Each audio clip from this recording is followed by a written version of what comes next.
muchas gracias por estar acá, bienvenidos a todos y a todas.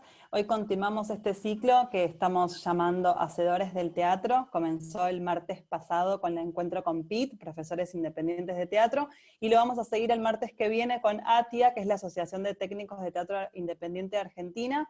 Junto a Mercedes Méndez y yo, Jazmín Caronel, vamos a estar moderando estos encuentros para poder escuchar de la propia voz y visibilizar estos conflictos que, bueno, son urgentes, que nos está trayendo este momento pandémico tan inusual. Bueno, buenas noches a todos, y acá nos acompañan Valentina Fernández. Bueno, estamos con los referentes, perdón, no dijimos, de Artey.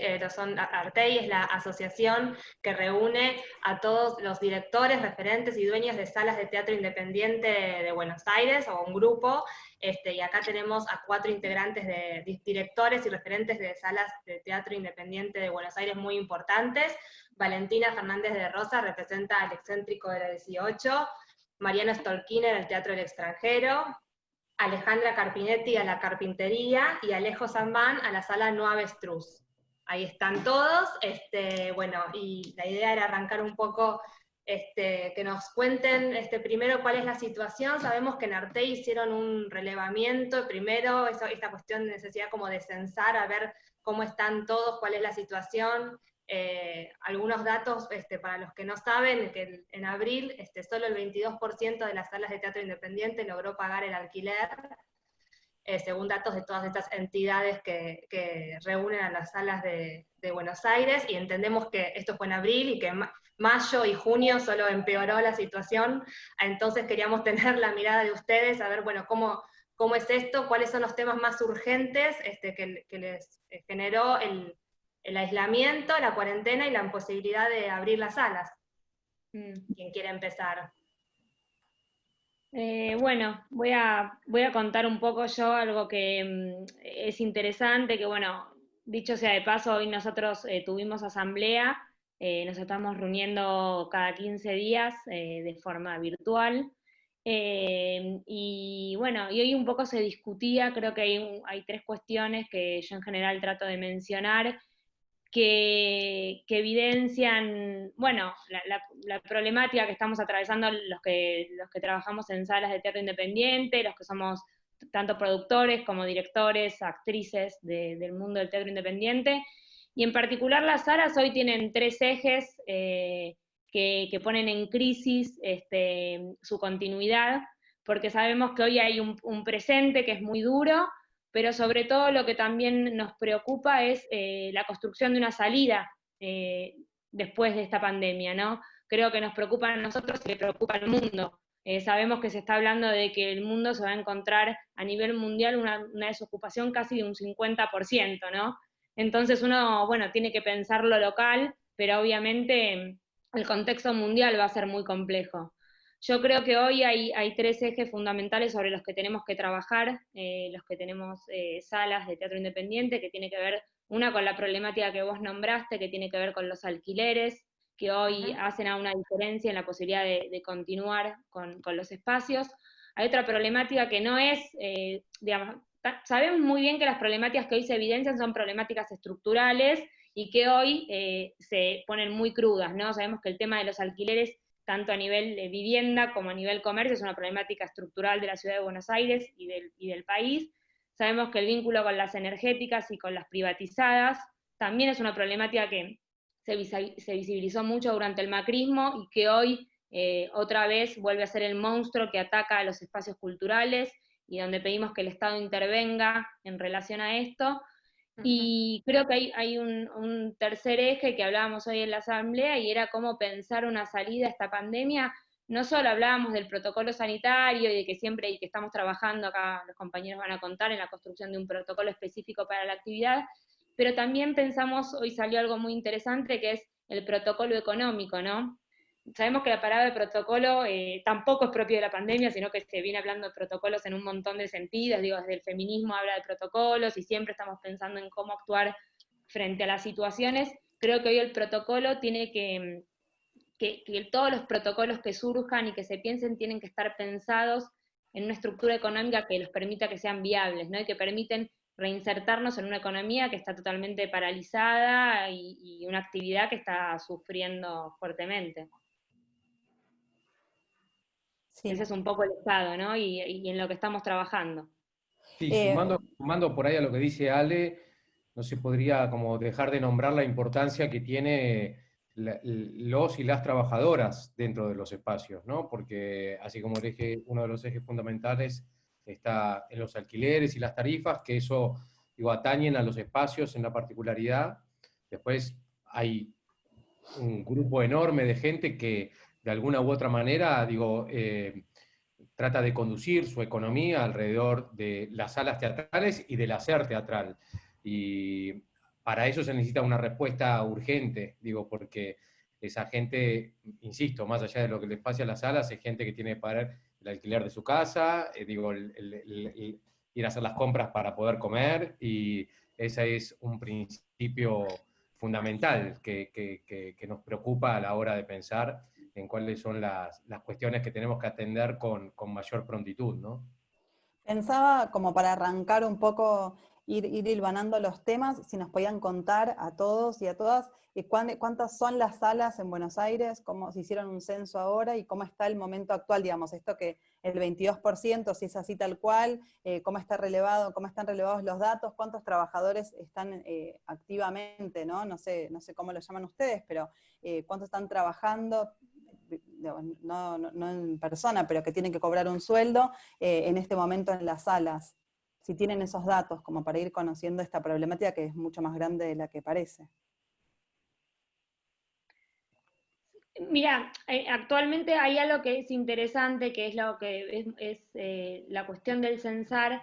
Hay datos que son más fáciles de censar, que tienen que ver, por ejemplo, la sala tiene mucho dato específico en relación a si paga o no paga alquiler, qué porcentaje representa, por ejemplo, el alquiler de su ingreso o la luz también del ingreso, pero mencionás algo de los trabajadores, que es algo muy complejo porque tiene que ver con la informalidad del sector. Entonces, claro, uno tiene un sector que casi el 80% es informal, por ahí hasta ni siquiera te puedo decir que pagamos tributo, gran parte del sector.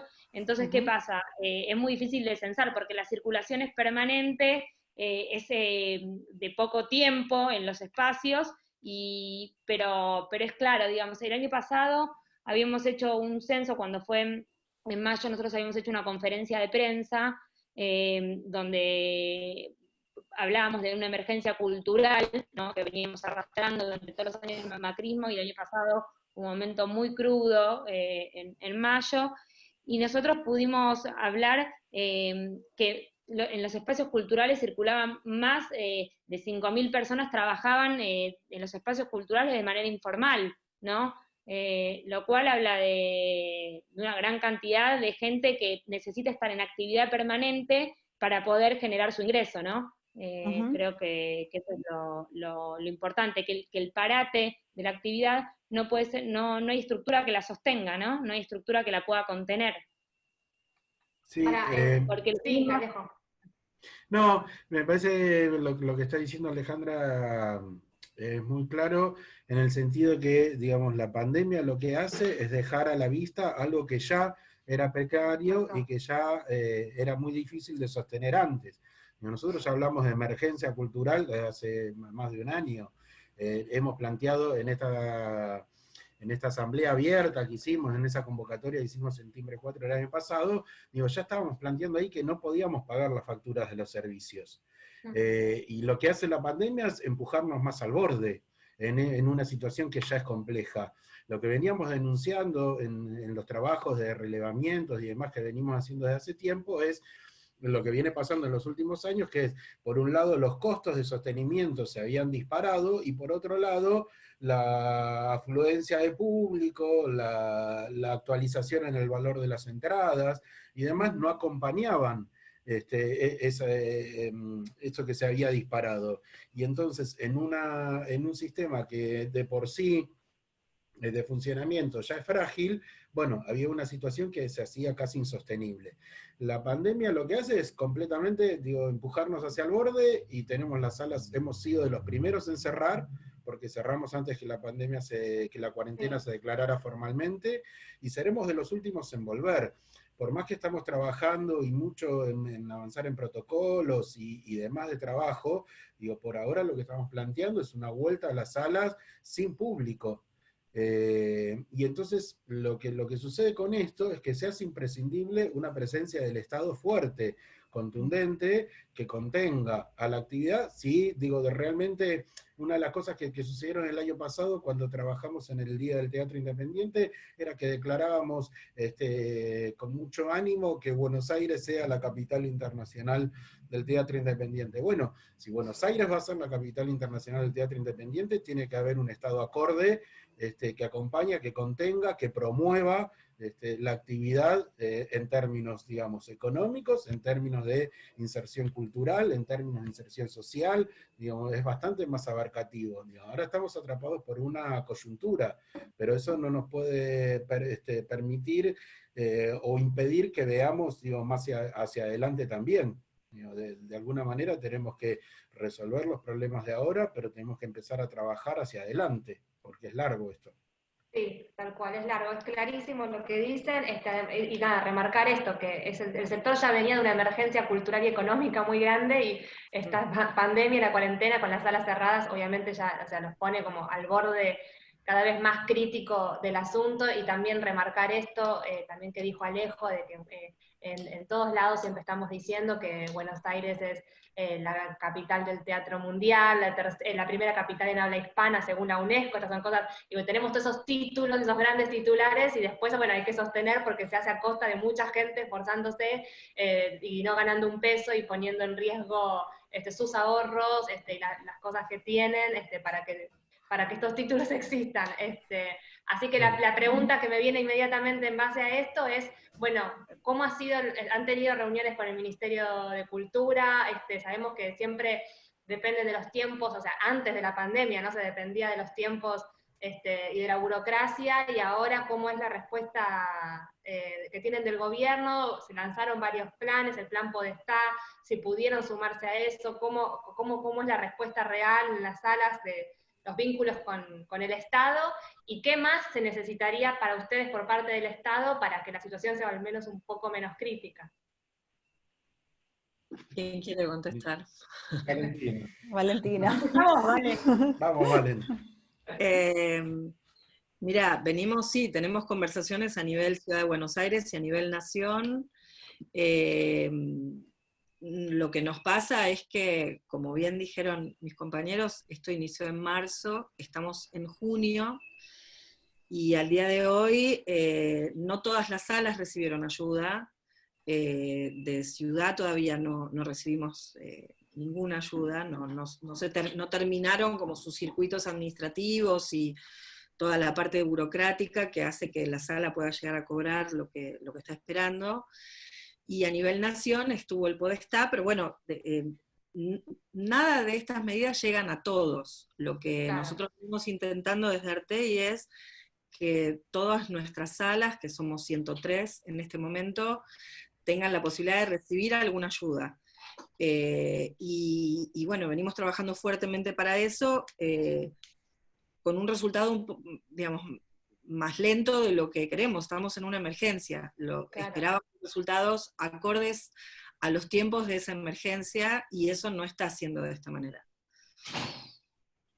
No, y también es cierto un poco lo que hablaba antes Ale respecto de la informalidad en torno a la actividad. Nos complica también un poco el acceso a ciertos beneficios que fueron bajando, digo, desde el gobierno nacional, pero que, claro, es una realidad también que tenemos que aceptar. Digo, el trabajar en el marco de esa informalidad nos deja fuera de la posibilidad de obtener esos beneficios. Entonces, necesitamos ser asistidos de alguna otra forma, quiero decir, o sea, porque se entiende que hay como una búsqueda de cierto aliento o cierto apoyo de modo transversal, quiero decir, no en la particularidad de ciertas actividades, sino en la generalidad de la población, quiero decir, ¿no? El IFE, quiero decir, los beneficios que se le han dado a, digo, empresas como para poder cubrir los salarios de los trabajadores. Claro, nosotros, dentro del marco informal al cual hacía alusión Ale, lamentablemente quedamos afuera de todos esos posibles beneficios, y en realidad la informalidad no es una decisión que toma el sector por estar en contra de una voluntad, digo, de ir del lado de la norma, sino que tiene que ver con el hecho de que los recursos que se mueven dentro de nuestro sector no nos permiten, digo, manejarnos dentro del marco de esa formalidad, porque no está el dinero como para poder pagar lo que implica a veces un monotributo. Hay mucha gente que realmente, digo, tiene que decidir entre pagar el monotributo o pagarse por ahí el alquiler de la casa, ni hablar de la posibilidad, digo, de trabajar con gente, digo, en relación de dependencia, con lo que implican las cargas sociales y demás, que yo no tengo ninguna duda de que es voluntad del sector todo trabajar en el marco de esas normativas. Simplemente no hay manera, digo, con la economía que maneja el sector, poder tener acceso, digamos, a dar cumplimiento a esas normativas. Entonces, que ahora quedamos entrampados en una zona muy compleja, que es, no hay una ayuda, digo, específica para el sector, o sí la hay, estuvo lo del plan Podestá, pero que realmente fue un dinero para lo que necesita el sector muy básico, y como dice Valentina, que tampoco le llegó a todo el sector en su conjunto. Y por otro lado, tampoco podemos hacernos de esa ayuda transversal que tiene que ver con una ayuda para la población toda, porque estamos en un sector de informalidad. Entonces quedamos en una zona muy debilitada, muy frágil. Sí, pensaba que la semana pasada estuvimos reunidas también con los profesores independientes de teatro, que están también elaborando un protocolo, lo tienen muy avanzado, pero también con esta situación de repente sentir esta vulnerabilidad, ¿no? Por un lado, sentir la necesidad de los alumnos y alumnas que reclaman, por favor, ese espacio, que también lo pienso igual con las salas, ¿no? Toda la gente está buscando cómo seguir viendo teatro, cómo encontrarse con el arte, cómo hacer, y a la vez ese trabajo es absolutamente informal, vulnerable, sensible, corrido a un costado. ¿Cómo se puede, digo, hay una sensación que la única salida es colectiva, ¿no? Que si ustedes se agrupan hace muchísimo tiempo y dan muestra de esto como única salida posible, los profesores recién ahora están arrancando, pero ¿cómo se imaginan, digo, cuál es la salida que tiene que tener? Obviamente el Estado tiene que estar presente, pero están elaborando un plan directamente, este protocolo que estaba mencionando Ale al comienzo, pero que también es un protocolo económico. Me parece muy interesante pensar estas dos partes, ¿no? Por un lado un protocolo, cómo me pongo yo físicamente en una sala, y por otro lado cómo se sostiene la sala después de este parate inusual. ¿Cómo están pensando la salida? Yo, en principio, me parece que hay algo que hay que rescatar de estos momentos, y es que creo que son buenos para fortalecer las organizaciones colectivas. Yo eso lo menciono siempre como un eje fundamental.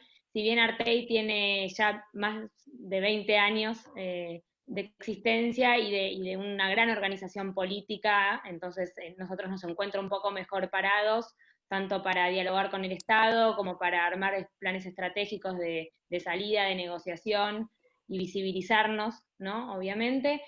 Yo celebro que todo el sector de la cultura independiente que todavía no se había podido organizar, no había sentido la necesidad, o digo, los motivos a veces son varios, celebro que surjan nuevas organizaciones que puedan agruparse en función en general del trabajo común. Entonces a mí me parece que eso es muy positivo, ¿no? Y después pienso que en relación a las salidas, acá hay algo fundamental, y es que nosotros, digamos, no tenemos que ubicarnos en el lugar de decirle al Estado, resolveme esto que está pasando, ¿no?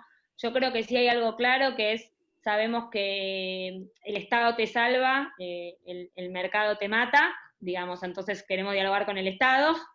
Y sobre eso lo que nosotros, digo, siempre me parece que históricamente Artei trabajó así y lo sigue sosteniendo, y es, nosotros tenemos salidas para proponer, nosotros queremos sentarnos a construir esas salidas con el Estado.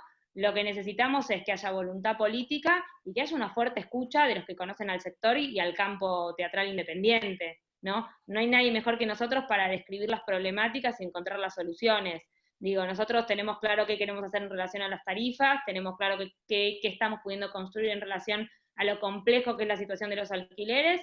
En las tarifas hay algo claro que es, las energéticas tienen que dejar de ganar. Digo, punto, no hay mucha ciencia. Hay que cuestionar la deuda que se está contrayendo en este momento donde no podemos pagar, tiene que haber un perdón de la deuda, tiene que no haber intereses y planes de pagos acorde a la economía que vamos a poder construir post pandemia. Digo, en relación a los alquileres es más sensible, es un acuerdo entre particulares, hay voluntad de pagar, el Estado acá lo que tiene que hacer para mí es otorgarle más beneficio a quienes deciden alquilarle, a los privados que deciden alquilarle espacios culturales, que tengan beneficios específicos, sean premiados por parte del Estado, donde no sea lo mismo alquilarle a un teatro que alquilarle a alguien que va a hacer un edificio X o otra cosa. Digo, vos le alquilás un espacio cultural, haces tu aporte a la cultura, bueno, el Estado te beneficia con cuestiones impositivas, puede haber un montón de opciones. Por otra parte, puede haber subsidios específicos que el Estado otorgue a quienes no son propietarios, porque tener o no la propiedad marca la diferencia y lo sabemos. Y después, creo que en relación, lo más complejo y lo que hay que realmente trabajar es cómo volvemos a llevar a la gente al teatro después de esto, porque esto va a cambiar la subjetividad del ser humano, va a cambiar la subjetividad de quien consume teatro, a pesar de que quiera consumir teatro, hay algo que va a estar operando, y sobre eso hay que construir un plan de reactivación cultural que esté vinculado con inyección económica, más cuestiones creativas, y cómo construimos un camino para que el público se sienta seguro a la hora de ir a la sala, ¿no? Y poder ir despejando este fantasma que va a dejar el coronavirus. Creo que eso es algo más a largo plazo, ¿no? Sí, ahora vamos a ir a pensar eso, cómo hacer para que la gente vuelva a las salas, pero antes quería hacer una pregunta, que es, sabemos que en este contexto hubo salas que cerraron directamente, ¿no? O sea, saber si ustedes tienen información de que hayan cerrado más salas, el Cultural Freire fue uno que cerró hace muy poquito, si hay otros espacios más que hayan cerrado, si se puede evitar esto, digo, si ustedes ven que en este contexto hay un inminente más cierre de salas, si hay alguna manera de frenar, digo, teniendo en cuenta lo urgente, ¿no? Porque lo que pasa es eso, el cierre de las salas. ¿Saben cuántas salas más cerraron? ¿O qué salas que estén en peligro de cerrar, que estén avisando, no puedo más? Peligro seguramente muchísimas salas. Esto es día a día, Mercedes. Sí. La realidad es que si preguntás hoy concretamente, por lo menos nosotros tenemos Sí. las estadísticas dentro de lo que es nuestra asociación, Artei, y hoy, al día de hoy, por suerte, no tenemos que dar ninguna mala noticia en el sentido de que alguna sala en concreto haya cerrado, pero insisto, esto es a costa de seguir pidiendo préstamos por ahí a familiares, amigos. Sí. Digo, por supuesto que un préstamo bancario es imposible, quiero decir inimaginable, y por supuesto que en la medida en que no se pueda, a costa de lo que marcaba Alejandra, digo, el cese del pago que es otra forma, digo, de, entre comillas, digo, pedir préstamos, dejar de pagarle el alquiler, quiero decir, al propietario, ¿no? O sea, que en definitiva no es otra cosa más que decirle, préstame esto ahora que no te lo puedo pagar y en el futuro veré cómo hago para pagártelo. Pero en ese día a día, lamentablemente, si no llegan algunas ayudas, algunas estamos esperando que lleguen a la super brevedad, deberían, por compromiso de los funcionarios, llegar a la super brevedad y servirán para de alguna manera, digo, tirar un poquitito más de la cuerda, pero digo, podría tranquilamente cerrar cualquier espacio, no un espacio en particular, sino cualquier espacio en el corto plazo, quiero decir. Eso está todo el tiempo latente. No, perdón, algo para sumar en esto que decían ellos dos antes.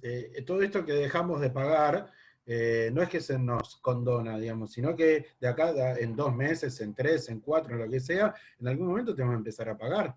Y entonces, si no hay ahí una política del Estado en relación a todas esas deudas que empezamos a acumular, si ya antes en actividad no se nos estaba haciendo muy difícil poder sostener los espacios, si cuando volvamos o cuando dentro de unos meses, vamos a tener que tratar de sostener el espacio con los costos que está generando en ese momento y hacernos cargo de todos estos meses donde no se pudo pagar nada. Y entonces ahí por ahí es donde van a aparecer la mayor oleada de espacios y de salas y de teatros Claro. que no puedan continuar con la actividad porque no tienen forma de hacerse cargo del pasivo, ni tienen forma tampoco de seguir sosteniendo la sala en esto que están diciendo de, bueno, a ver, ¿cómo hacemos para que el público de vuelta se sienta seguro y vuelva a nuestras salas? Por suerte el teatro independiente, digo, el recurso más importante que tiene es el recurso humano, digo, tanto de los que gestionan, de los directores, de los actores, de los escenógrafos, como también del público. El teatro independiente tiene un público muy militante. Digo, a mí me ha pasado en mi sala que en días que son completamente, que decís que yo no saldría de mi casa de ninguna manera, de frío, de lluvia, de tempestad, aparece uno con el paraguas en la puerta y te dan ganas de abrazarlo, digamos. Ese es un recurso con el que contamos nosotros, que yo estoy seguro que en cuanto levantemos, empiece a haber algo de actividad, esa gente va a venir a nuestras salas. No es no es la mayor parte, digamos, son los Por ahí nos militantes del pasa como teatro los corredores. independiente. ¿Cómo? Por ahí Ale nos pasa como los que salieron a correr el lunes. Claro. Miles. Bueno, Yo, que tengamos que hacer competencia- operativos para cortar la calle y poder contener a toda la gente que quiere Quiero confesar entrar a que nuestras yo salas. fui parte de la manada que salió a correr y en un momento dije, ¿quién te dice que la vuelta del teatro no es así? Te sorprende. Ojalá, No, ojalá tenga que yo cortar creo que, Humboldt.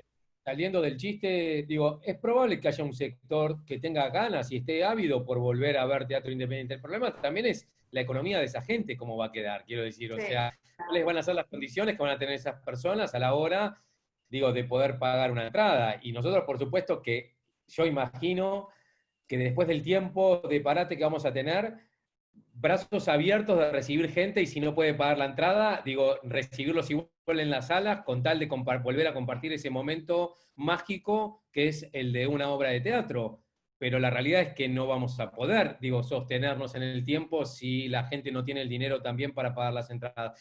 Porque esto es parte de un tejido, quiero decir, no se trata solamente de las salas de teatro, sino que se trata también de los espectadores y ni hablar, vuelvo a decirlo, de quienes trabajamos en el campo de la creación, que a mí me preocupa mucho en ese sentido la cantidad de gente que puede llegar a quedar imposibilitada de seguir dedicándole un tiempo a la creación. Digo, porque para poder dedicarle un tiempo a la creación también uno tiene que tener ciertas cuestiones del orden económico más o menos resueltas o poder encontrar la solución de eso en el propio hacer. El otro día leía, no voy a dar el nombre por respeto, pero de una actriz a la cual admiro, con la cual tuve la suerte de trabajar, y que contaba que en 25 años, que aparte es docente, digo, no voy a dar el nombre, pero la conocemos todos, y que contaba que después de 25 años había tenido que empezar a trabajar de otra cosa diferente a la actuación, a la docencia. Entonces, y esa gente quizás después se vea, digo, sean recursos que perdimos a la hora de crear. Por eso, insisto, no es solamente pensar en cómo sostenemos las salas, es mucho más complejo y ahí se necesita de la inteligencia, de la capacidad, por supuesto, pero también de la voluntad de las autoridades para poder comprender este tejido importante cultural y generar un plan de ayuda que vaya más allá de cómo hacemos para salvarle a las salas de pagar un alquiler o de pagar las tarifas, y realmente un plan de salvataje cultural que implique poder reactivar la creación, porque en la medida en que nosotros no tengamos un plafón posible para seguir creando, el teatro igual no tiene sentido. Y pensaba esto que decía Alejo con respecto al público fiel, la situación dramática es que todas las personas están atravesadas por esto. Entonces, claro, no es que, bueno, sostenemos el teatro independiente a toda costa porque no hay margen, pero pensaba si en alguna de las salas que, bueno, están ustedes representando ahora o saben, están pudiendo mantener algo. Por ejemplo, sabemos algunas salas que están haciendo comida porque tienen esa parte gastronómica y entregan a domicilio, u otras que podrían adaptarse a estos nuevos protocolos de profesores o de, bueno, de streaming, ¿no? Si ustedes están en una situación parecida en la que pueden de alguna manera trabajar o hacer algo, o están totalmente parados. Perdón, el grueso de las salas me parece que está cerrado, que está parado y que no ha podido, digo, en realidad oficialmente no podemos ni siquiera volver a las salas a limpiarlas. o hacer mantenimiento, digo, no tenemos ni siquiera esa autorización.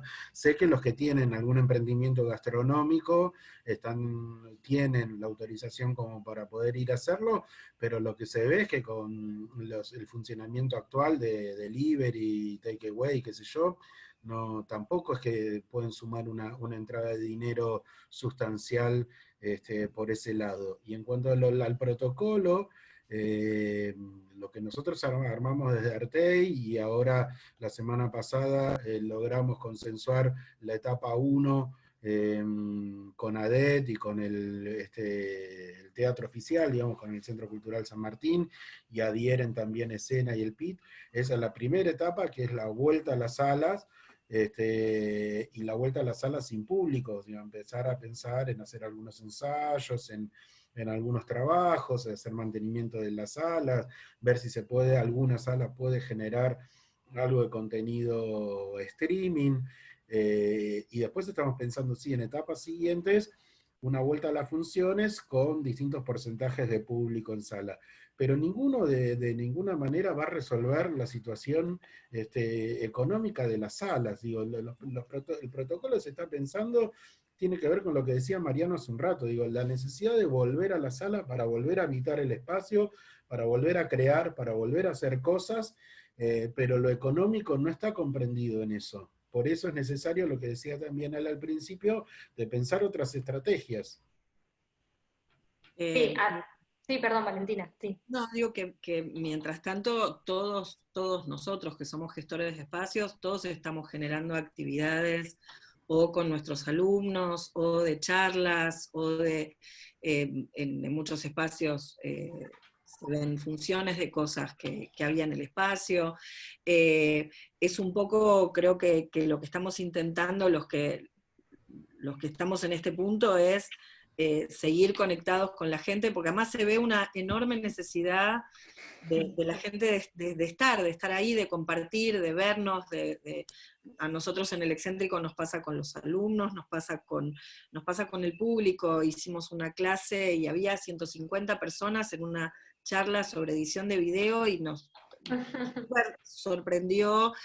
Y había mucho de las ganas de verse, del encuentro, ¿no? De estar necesitando ese lugar de encuentro, que no reemplaza, por supuesto, nunca a lo que tiene el teatro de maravilloso, que es que está pasando ahí adelante tuyo, en ese momento, en ese instante, cada vez como si fuera la primera vez. Pero bueno, es algo que a todos nos moviliza y nos resulta necesario, y como decía Ale, realmente pensar desde lo colectivo genera otro envión, otra fuerza. Yo, no sé, veo como, no sé, en mi familia, por ejemplo, mi abuela tiene 94 años, mi madre 72, y hicimos una lectura de poemas y música por Instagram Live, y es un lenguaje totalmente nuevo para ellas, o sea, es entrar, viste, como estirar el músculo a full para estar ahí y para estar conectada y para recibir del otro lado todo ese amor que tiene la gente. Bueno, ni hablar que después le hicieron a la señora Nelly Prince, que es mi abuela, una nota, porque aparentemente es la actriz más longeva en actividad, ni hablar de que Instagram, qué sé yo, unos combos rarísimos, ¿no? Donde estamos todos tratando de ponernos creativos sin traicionarnos a nosotros mismos también, ¿no? Porque hay ciertos límites, cada uno lo suyo, pero que algunos de nosotros no queremos cruzar. Entonces, es ese trabajo todos los días, y de resistir, y de batallar, y de buscar soluciones, y de necesitar ser escuchados, y bueno, y seguir siendo creativos para pensar esta crisis, esta pandemia también, ¿no? Sí. Bueno, fundamental la organización colectiva, eso es uno de los fuertes del teatro independiente, y pensaba, una de las características del teatro independiente, digo, si uno le habla a una persona que no conoce para nada, es que las salas son pequeñas, ¿no? Digo, que es un teatro para pocos espectadores, y entonces pensaba en el protocolo, que va a incluir incluso menos espectadores, digo, o sea, ya de por sí, bueno, estamos hablando de salas para 200 personas, ¿no? Son salas para 40, 50 personas, entonces, ¿cómo piensan que sería esa vuelta? ¿Incluye menos público aún? Sí, bueno, el protocolo, digamos, lo que se está, nosotros hasta ahora, ¿no quieren contar algunos de los chicos que están más directamente a la presentación del protocolo y cómo pensamos hacia adelante el público en las salas? Ale, ¿querés contar?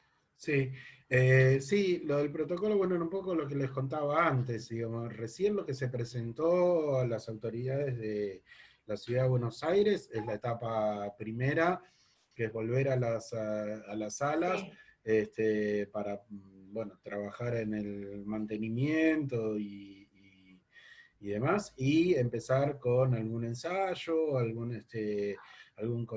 de streaming y demás. Y eso es lo que presentamos hasta ahora. Digamos, nosotros tenemos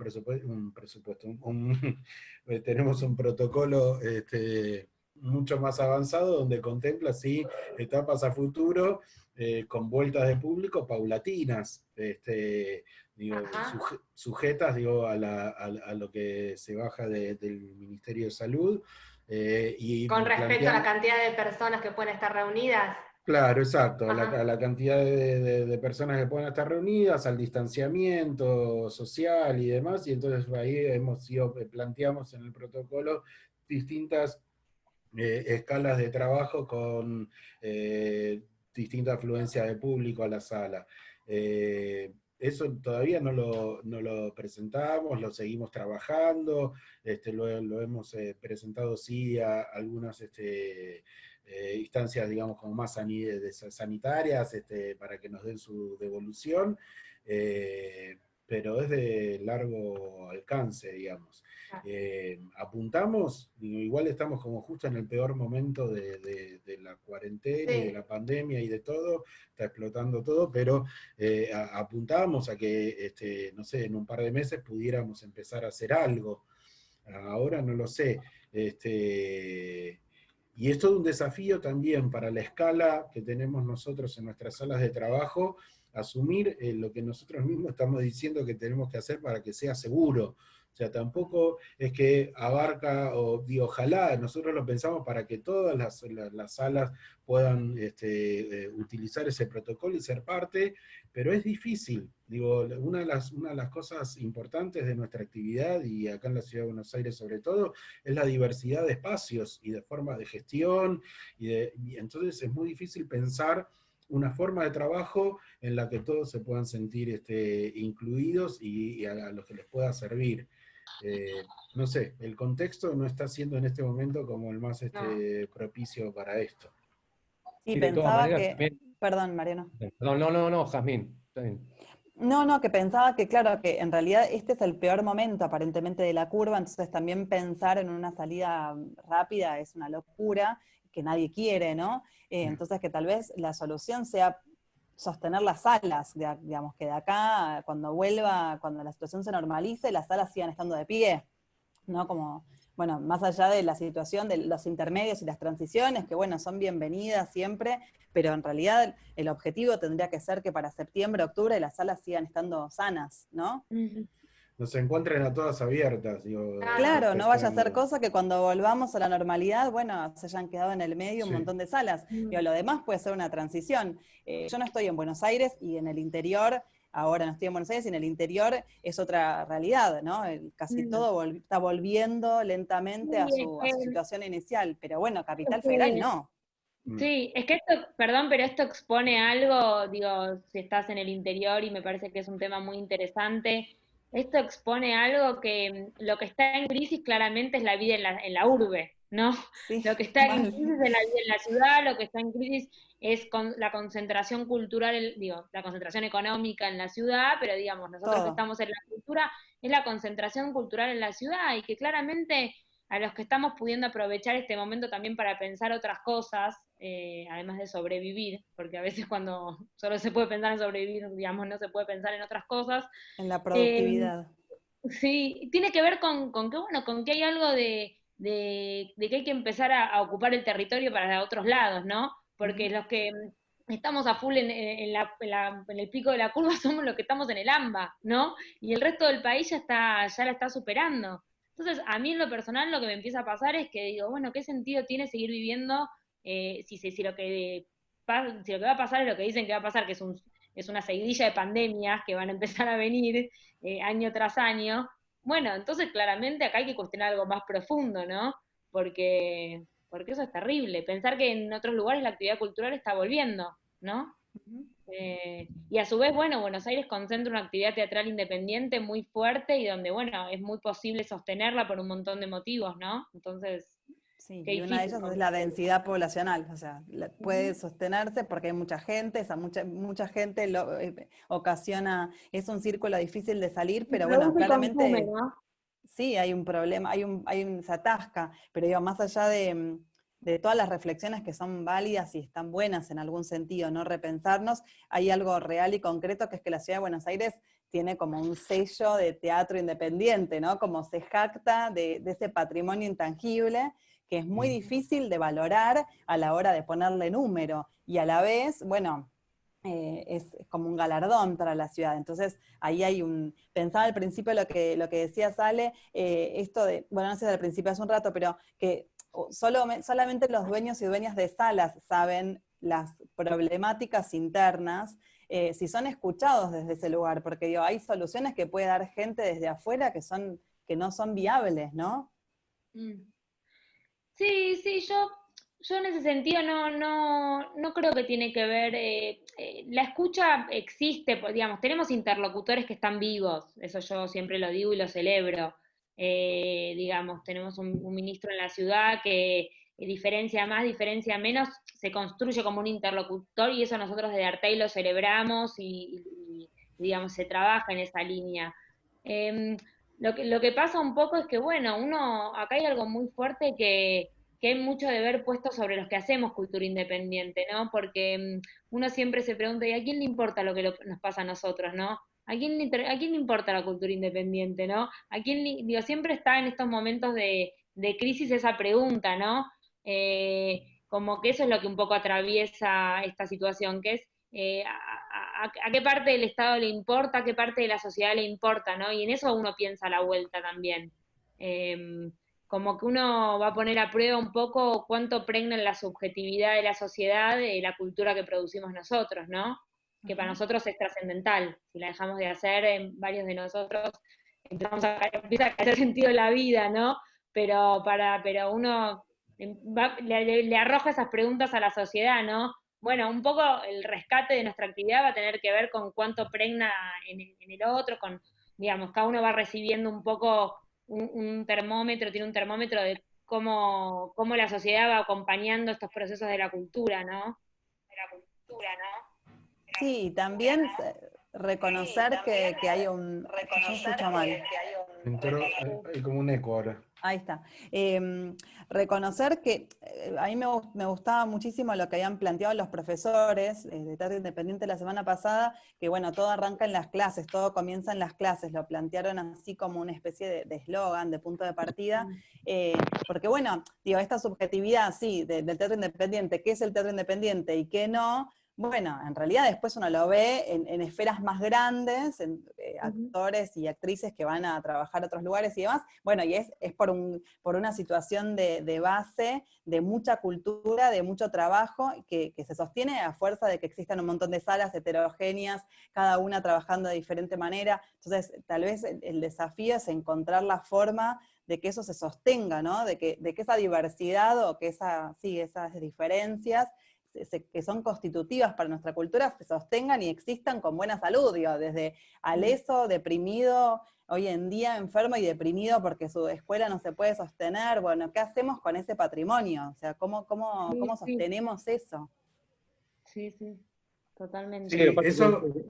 Es un sector que más allá, digo, insisto, acá es sensible esto, porque necesita lo que decís vos, Jazmín, de alguna u otra manera, por supuesto que asumiendo las responsabilidades que competen, pero es muy difícil, yo imagino, para gente como Aleso, independientemente de la situación económica, digo, sobrevivir a la idea de no poder estar, digo, funcionando, haciendo teatro, digo, uno no puede desconocer que no somos meros, digo, no somos empresarios, digo, acá hay una actividad que tiene un motor fundamental que es el deseo, digo, por el desarrollo, y es un espacio que se elige como espacio de convivencia, quiero decir, de expresión en el mundo. Entonces, eso es otra cosa que también hay que atender y que hay que llevar, digo, en el tiempo, independientemente de todas las circunstancias económicas. Por eso, esto de un doble protocolo, un protocolo que atienda, digamos, a lo económico, pero al mismo tiempo un protocolo que también atienda a la posibilidad de un sostenimiento en términos creativos de la actividad. Quiero decir, porque dejar de crear es hacer morir al teatro también. Claro. Sí. Sí, Alejo Alejo. iba a decir algo. No, sumo algo más que es también de los recursos. Digo, el año pasado, cuando hemos tenido alguna experiencia donde tenemos una posibilidad de que nuestra actividad se visibilice un poco más abiertamente y llegar a públicos más amplios, enseguida notamos en las salas que el público responde, la gente responde y viene a nuestras salas.